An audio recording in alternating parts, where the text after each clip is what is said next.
I get asked all the time, how competitive is the market right now for buyers?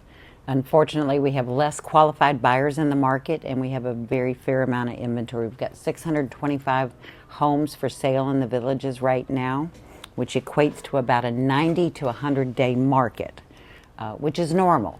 People were used to things selling in 5 minutes, and that's not this market anymore anywhere. Figure on 90 to 100, 120 day market when you're buying. So in fact, just in the last 7 days, 103 of these had price reductions. So house values are still up, but I think we're finally we have declined and prices have come down, but they've come down to where they belong in the market as it is today. I can tell you the sellers appear more motivated. Nobody's coming in at full price at this point, so when making an offer, don't insult the seller, but try to place value and reason for the offer. If it's the perfect house and it strikes 9 out of 10 boxes, buy it. Homes are selling at 96 to 97% of the list. So unless I said it's perfect, it's on a golf course, it's got a pool, and you want it, buy it while you can, especially if it's new in the market.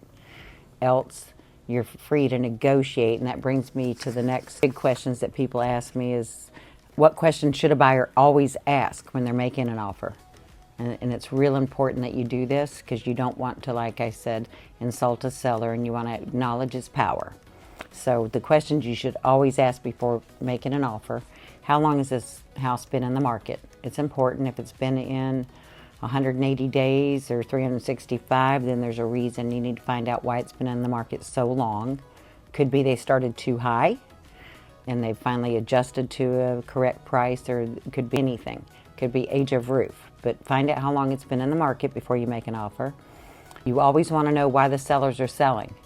Hopefully it's to go move somewhere else, but if there's something that they don't like about the house or the neighborhood, you want to know that. Why is the seller selling the home? Next two big things, you've got to ask how old is the roof and the hot water heater, because the insurance companies are picking on those two items. So if you'd like, we should talk more. If you have concerns about roofs and hot water heaters, I'm your expert. You also want to know if the seller is paying the buyer's broker compensation. That means you won't have to pay it. Most sellers are paying the buyer's broker, but you need to ask that question so when you make an offer, that your buyer's broker, your representative, is going to get compensated for the sale. Because if the seller's not paying for it, then it means you're going to have to pay for it. And that could be substantial.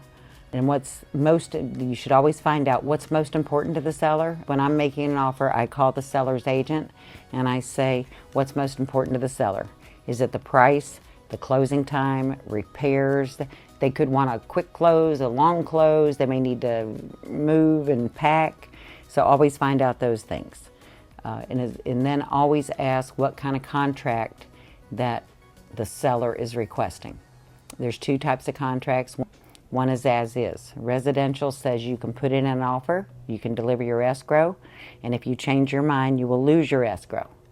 As is says you're going to buy it as is, you put in your escrow, you change your mind, you don't have to buy it. But the seller does not have to make repairs. On the residential, where you lose your escrow, the seller is required by the contract to repair mechanical problems with the house. So if you have any other questions, or I can assist you in any other way, please feel free to reach out to me at 352-390-4800. Thanks.